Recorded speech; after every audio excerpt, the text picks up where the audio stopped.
اچھا حسین علی صاحب، ہم بات کر رہے تھے کہ جو مخصوص طرز عمل کی آج کل ہم دیکھتے ہیں، بہت ساری ریلز اور فیس بک پر ویڈیوز اور بہت ساری چیزیں آپ نے بھی دیکھی ہوں گی، آپ کی نظر سے گزری ہوئی ہوں گی، جس میں ایک مخصوص بیانیے کو جو ہے وہ فروغ دیا جا رہا ہے اور اس کو شریعہ کی تشریح کے سے جو ہے وہ اس کا جو ہے ملاپ بنایا جا رہا ہے جی، اور وہ ریاست کے بیانیے سے جو ہے وہ مختلف ہے۔ سوال میرا یہ ہے کہ یہ تشریح کا حق کس کو ہے؟ دیکھیں، سب سے پہلے تو یہ سمجھنا ہے کہ جو تشریح کرنے والے ہیں ان کی تشریح اسلام کے اور اسلامی فکر کے ساتھ ملتی ہے یا نہیں۔ تو جواب یہ ہے کہ وہ سارے لوگ انتشار، انتہا پسندی، تشدد، فرقہ واریت، ان چیزوں کو پروموٹ کر رہے ہیں۔ اس کا مطلب ہے وہ بیسک اسلامی جو فکر ہے اس کے خلاف جا رہے ہیں، اور قرآن مجید فرقان حمید کی یہ جو فکر ہے سلامتی کی، امن کی، ہماری اسٹیٹ، ہمارا پاکستان اس وقت صرف پاکستان کے اندر نہیں بلکہ پوری دنیا کے اندر امن کا داعی بن کے وہ کام کر رہا ہے۔ تو اب جب ہم یہ دیکھ رہے ہیں کہ وہ لوگ انتشار کو ہوا دے رہے ہیں، پاکستان امن کی بات کر رہا ہے، تو قرآن مجید ہی کی آیت ہے وَإِذَا بَغَتْ إِحْدَاهُمَا الْأُخْرَىٰ فَاقْتُلُوهُ، جب کوئی ایک گروہ دوسرے کے اوپر بغاوت کرے تو پھر ان کو قتل کرو، ان کو کیفر کردار تک پہنچاؤ۔ تو اب اس بات کو یوں سمجھنا ہے کہ پاکستان کا بیانیہ اس وقت امن کا بیانیہ ہے، اسلامی فکر کا بیانیہ ہے، اسلامی نظریے کا بیانیہ ہے۔ وہ تمام لوگ جو غلط تشریحات کر رہے ہیں، لوگوں کو گمراہ کر رہے ہیں، ان کو ایکسپوز کرنے کی ضرورت ہے، ان کو لوگوں کو بتانے کی ضرورت ہے کہ یہ لوگ غیر اسلامی فکر کو، نظریے کو پروموٹ کر رہے ہیں، اور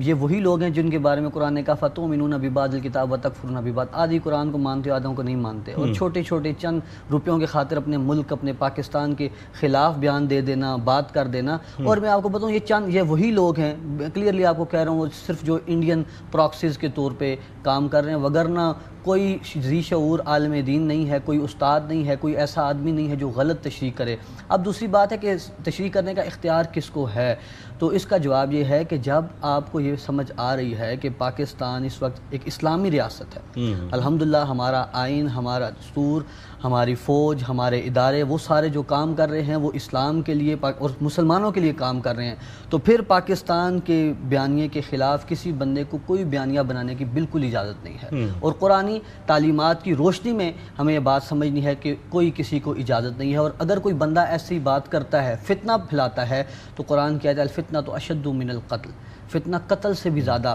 سخت ہے اور قتل سے بھی زیادہ مہلک ہے۔ تو اس کا مطلب یہ ہے کہ جو ریاست ہوتی ہے، جو عوام ہوتی ہے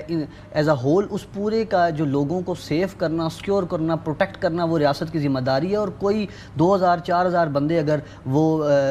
فکری طور پہ گمراہ ہو جائیں تو ان کے ہاتھ میں 25 کروڑ لوگوں کی جانوں کو نہیں دیا جا سکتا۔ یہی میں سوال پوچھنا چاہ رہا تھا کہ جب ریاست نے فیصلہ کر دیا اور جس بیسس پر آپ نے کہا اسی بیسس پر، اور پھر ایک کوڈ آف کنڈکٹ جو ہے وہ بنا دیا، لائے عمل جو ہے اب یہ ہوگا، اسے جو انحراف کرے یا انحراف نہ کرے، دونوں پر کتنا لازمی ہے، اور یہ شریعہ اس کے بارے میں جو ہے وہ کیا کہتی ہے؟ لیکن سب سے پہلی بات تو قرآن مجید ہی سے ہم رہنمائی لیں گے۔ افتخار بھائی، قرآن مجید سے رہنمائی جو ہے وہ ظلمتوں میں اجالے کا نام ہے، آپ کو صحیح راستہ بتاتی ہے۔ اب یہ جب ہمیں پتہ ہے کہ یہ اسٹیٹ نے جو پالیسی بنائی ہے، نیریٹو بنایا ہے، یہ ایک اچھائی پہ مبنی ہے، لوگوں کو امن دینے کے لیے، سکون دینے کے لیے ہے، تو لوگوں کو شرعی اصولوں کے تحت اس پہ اسٹیٹ کی بازو بننا چاہیے، اور صرف ریاست کی آواز تو ریاست دے ہی رہی ہے، لیکن ہمیں خود بھی اپنے آپ کو پیش کرنا چاہیے کہ ہم اس بیانیے کو پروموٹ کرنے کے لیے ہم حاضر ہیں۔ دوسری چیز یہ دیکھیں، بڑی بنیادی سی ہے کہ اللہ کی رسی کو مضبوطی سے تھامو اور آپس میں تفرقہ بازی نہ کرو۔ اب ریاست سب کو اکٹھا کر رہی ہے، ریاست یہ بیانیہ بنا رہی ہے جس میں علماء کا کنسنسس کیا جا رہا ہے، علماء آپ کے ساتھ ہیں ہر چیز، تو پھر بیچ میں سے چند لوگ اگر اٹھ کے وہ کہیں کہ ہم نہیں اس کو سمجھ رہے، حالانکہ پورے تھنک ٹینکس ہیں، بڑی بڑی کونسلز ہیں، سارے لوگ اس پہ اپنی آراء دیتے ہیں، پھر ایک پالیسی بنتی ہے، اوور دی نائٹ تو کچھ بھی نہیں ہوتا، اس میں اٹ ول ٹیک ٹائم نا۔ تو جب وہ سارا کچھ بن گیا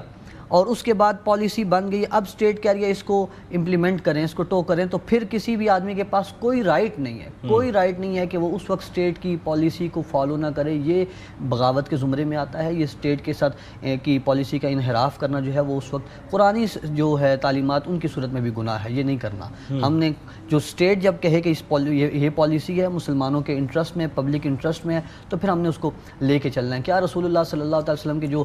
میثاق مدینہ تھا وہ مدینہ کے رہنے والوں کے انٹرسٹ میں نہیں تھا اور اس میں جو وہاں کے رہنے والے یہود سے ان کے ساتھ بھی معاہدہ کر لیا گیا تاکہ وہ وہاں کی جو پبلک جو رہ رہی ہے ان کو سیف کرنا ہے، ان کو سیکیور کرنا ہے۔ صلح حدیبیہ تھا، وہ کیا تھا؟ تو یہ سارے معاہدات نبوی بھی بتاتے ہیں کہ جو پبلک انٹرسٹ ہے، جو نیشنل انٹرسٹ ہوتا ہے، اس کے اوپر اسٹیٹ پالیسی بناتی ہے اور پھر سارے لوگوں کو اس کو فالو کرنا ہوتا ہے۔ صلح حدیبیہ کے موقع پر رسول اللہ صلی اللہ علیہ وسلم نے جب معاہدہ سائن کر لیا تو حضرت عمر فاروق کو بظاہر پسند نہیں آیا اور عرض کی کہ یا رسول اللہ صلی اللہ علیہ وسلم، مجھے یہ ہمارے مسلمانوں کے